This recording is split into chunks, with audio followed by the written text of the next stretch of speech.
Pakistan stream की तरफ ये स्ट्रीम मिलेगा और हम लोग इधर की राइट जिएंगे। आप ये देखें कि जब इमरान खान साहब यहाँ पर आए थे ना, उन्होंने कहा था कि स्टीम मिल को चलाना चाहिए, इदारों को बंद नहीं करना चाहिए। आज वो कुछ इदारे बंद कर रहे हैं। यार आपसे एक स्टीम मिल नहीं चलता, आप मुल्क कैसे चलाओगे?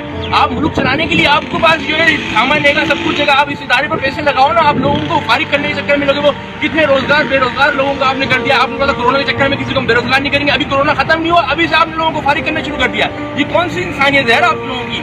और आप इमरान खान साहब, आपसे मैं ये सवाल करता हूँ कि आप जब पहले बड़ी बड़ी बातें करते थे कि यार हम ये कर देंगे वो कर देंगे, अब क्या किया आपने? मुझे इसका जवाब दें, आपने क्या किया है? आप लोगों को तंग कर रहे हैं यार, नौजवान बंदों के लिए क्या मुस्तकिल बनाया आपने? फैसिलिटीज क्या दी? कोई फैसिलिटीज नहीं दी आपने।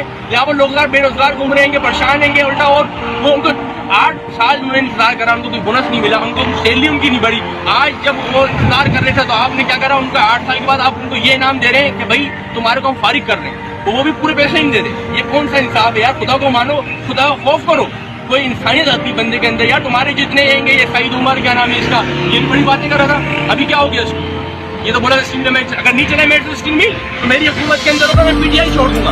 आज पीटीआई तुम्हें छोड़ना पड़ेगी, तुम्हारी हुकूमत है कि तुम स्टीम नहीं चला रहे, तुम लोग मुँह छुपाते फिर रहो। अब आप मुझे ये बताएं, आपने पेट्रोल सस्ता किया, ठीक है, पेट्रोल सस्ता किया तो आटा सस्ता क्यों नहीं हो रहा? चीनी सस्ती क्यों नहीं हो रही? जब पेट्रोल महंगा होता है तो चीनी महंगी आती है, आटा महंगा आता है, दाल महंगी आती है, हर चीज महंगी आती है। आज आपने पेट्रोल सस्ता किया तो दूसरी चीजें सस्ती क्यों नहीं? आपकी जिम्मेदारी है, आप कैसे आएंगे? आपने जिम्मेदारी को अपनी नहीं निभा रहे, आप पूछने वाले नहीं है। आप तो बड़ी बड़ी बातें करते थे कि मैं होता तो टैक्स खत्म कर दूंगा, मैं आऊंगा तो ये कर दूंगा। भाई हमने आपको इसलिए वोट दिया था कि हम चाहते थे कि वो अच्छा बंदा है, यहाँ पर हम अच्छे बंदे को लाना चाहते थे, पाकिस्तान को ऊपर ले जाना चाहते थे, पाकिस्तान को नीचे गिराना नहीं चाहते थे। और अब आप क्या हो गया? आपको इमरान खान साहब इसके जवाब दिया, मेरे पास जवाब चाहिए और कुछ नहीं चाहिए।